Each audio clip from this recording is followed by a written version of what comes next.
How righty. are you? I'm well, Miss Kym Whitley. How are you doing this fine I'm morning? good. And your name Happy is, Friday. thank you. How do you say your name? Nye. Nye. Girl, Yes. why? This is how crazy I am. I was like, oh, her name is McGee, but she's in New York. Yeah. When So people that's listen, all I'm used NY. to it. When people see NY, they think it's New York. I just roll with it. If they want to call me New York, it's cool. I'm from Chicago, Right. though. I just roll with it. All right, Miss Kim, I know, we're here to talk about you appearing in Happy Gilmore 2. I had the pleasure of watching it this morning. I'll say this. I'll be honest, I didn't see how Happy Gilmore 1, but I watched Happy Gilmore 2, and it is so funny. I was I was crying laughing how Oh, funny this movie is. Adam that Sandler is is hilarious. Okay. Adam Sandler is so funny. That is so good to know because, Happy Gilmore was a classic. It was 29 years ago. And, you always worry about a sequel being better, and you always got to up the sequel. It's got to be funnier. So Yeah, that's they good. did a great job with this. And now I want to go back and see one because I just didn't watch part. I didn't watch the first one, but now I have to go back because I'm realizing in the sequel a lot of faces that were in the original come back Yes. for this one. So now I want to Yes. make that And that's what I connection. wish you, yeah, I try to encourage people because the original is on Netflix right now. They can just watch Happy Gilmore, and then on July 25th, watch Happy Gilmore 2, and it'll make more sense. Absolutely. Okay, so on that note, I mean, obviously you are a comedy legend and you've worked with many comedy legends, but this is your first time teeing up with Adam Sandler in the world of Happy Second, Gilmore, right? second time. Is this the This is my second time? second. Yes, me and Lavelle did Hubie Halloween. That was my first movie with Adam Sandler. And just fun. And they've called me back for other projects. I just wasn't available. So I am in the Happy Madison family. It's just fun. It's a joy to be with them. So yeah, on that note, what was it like stepping into such an iconic universe nearly 30 years after the original? Fun. You're a little nervous because it is a sequel. I'm a new character, and just being with the legends around you, and um, it's so weird because it's not you're not really nervous when you're with Adam and Ben Stiller because it's just now that I've worked enough. When I was younger, I did my first movie with Ben Stiller. Along Came Polly. You're so nervous. But now that I've been in the game, I'm like, okay, y'all, let's go. Action. Who am I in the scene with? They're everybody's people. They're funny, and we have a good time. You bring your signature comedic timing to every project, obviously. But how did you shape your character in Happy Gilmore 2? Was there room for improvisation, or did the script already match your voice? Two things. There was room for improv. They told me coming in, they were like, Kim, we're gonna let you do your thing. It's basically here are the parameters. And Adam will step in and say this or try this. I mean, he's funny. He's a genius. He's been in the game.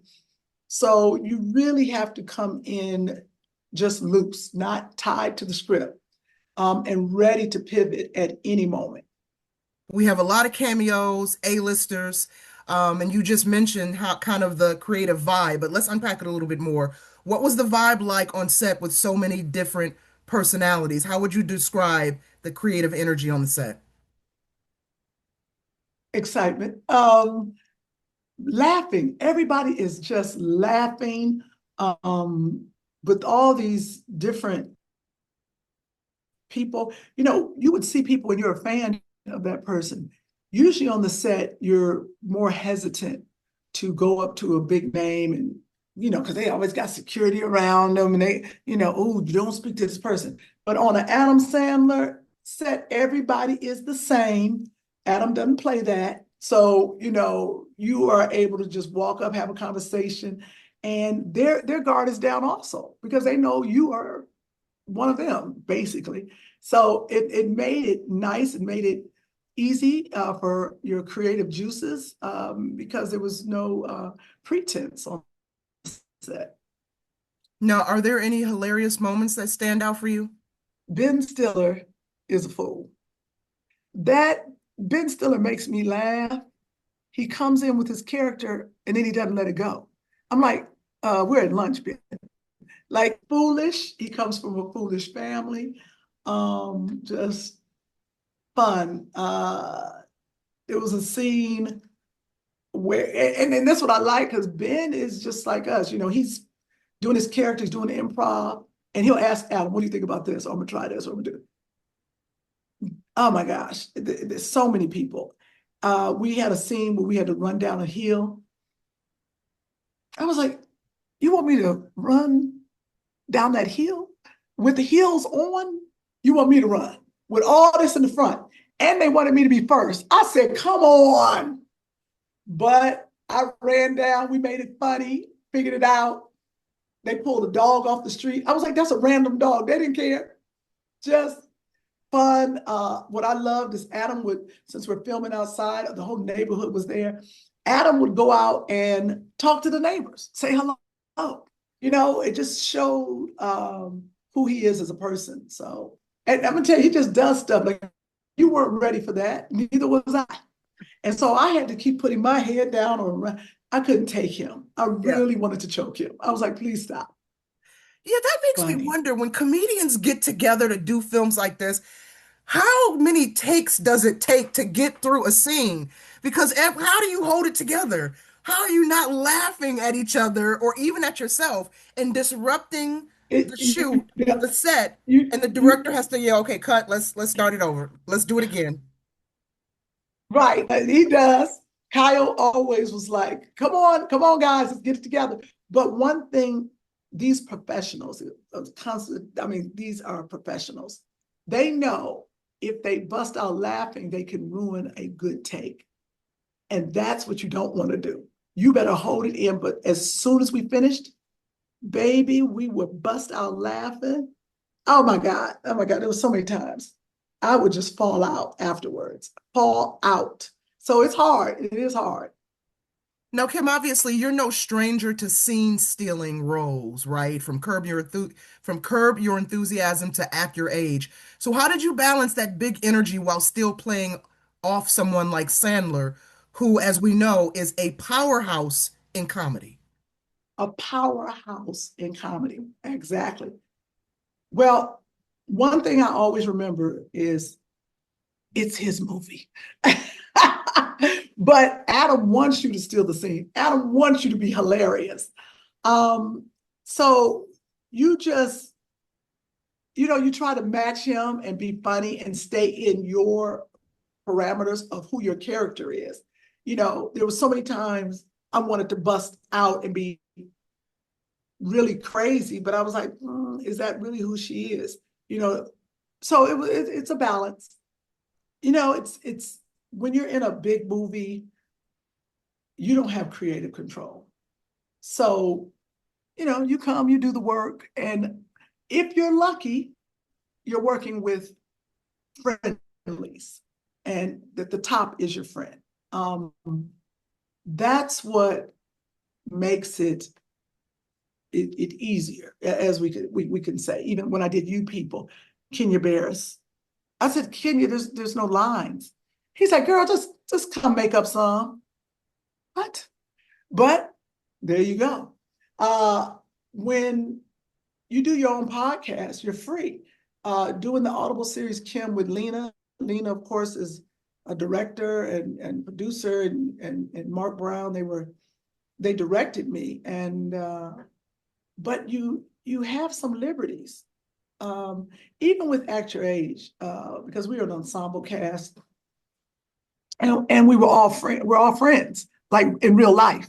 So that's what made that show so good, because we were truly friends, and you don't have any pressure. You have pressure. It was a lot of lines and a lot of work. It messed up. You bust out laughing, be like, okay, everybody, give me a second. Because that one scene, baby, I cannot sing and dance. It drove me crazy. I hated it. And they were laughing at me. So there's that. Happy Gilmore 2 taps into much nostalgia while still feeling fresh, right? So what do you hope today's audiences, especially younger viewers, will love most about this sequel? Oh, great question. I hope that Happy Gilmore 2 really encourages people to go back and watch Happy Gilmore, the first one. Um, but just good fun. Our comedies are really getting harder and harder, I think, to make because of social media and all the instant funny. We have, this generation, they're on their phones a lot. They want instant, this is funny, this is funny. I hope that brings back family time, that everyone can enjoy the movie and sit down and have a good laugh. That's what I'm hoping for Happy Gilmore too. Now, Kim, you've done it all. And that I keep another, that I keep my younger generation because I will be introduced to people that don't know me. So that's always a good thing. Introductions are always a good thing. Yes. Now, Kim, you've done it all, right? Author, actress, producer, podcast host, with so many projects under your belt. What still gets you excited to say yes to something like Happy Gilmore 2?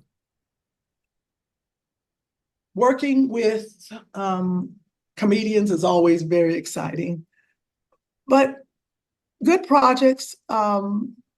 I get excited when, there are people that I want to work with. And when you get older in this business, you want to work with good people. You don't have to say yes to every project because you need a bill paid. So what I like is I get to pick and choose. And I get to say, you know what, I really want to work with Ben Stiller. I want to work with Adam Sandler. I want to work with his wife, Jackie, his daughter, Sadie. Uh, those kind of things make you excited because it's not like work. So when we say, or even if it was a drama, something that has meaning that you can walk away with a message, even as funny as Happy Gilmore 2 is, you still going to walk away with a message. And that's what makes me excited about a project. Kim, looking back, what would you tell younger Kym Whitley just starting out in this industry? I would tell me what I tell myself every day. I have a piece of paper on my door when you walk out my house, and it says, "You are only 17. You have just begun." And that is what I keep with me. So I won't get tainted. I won't get rude. I won't get entitled. That to remember when you were 17 and you started in this business, or you were 20 or whatever, you were excited to do the one line. You were excited to be an extra in the background. So to stay excited about the roles you choose and you agree to do the work. Right on. I love it. I like that.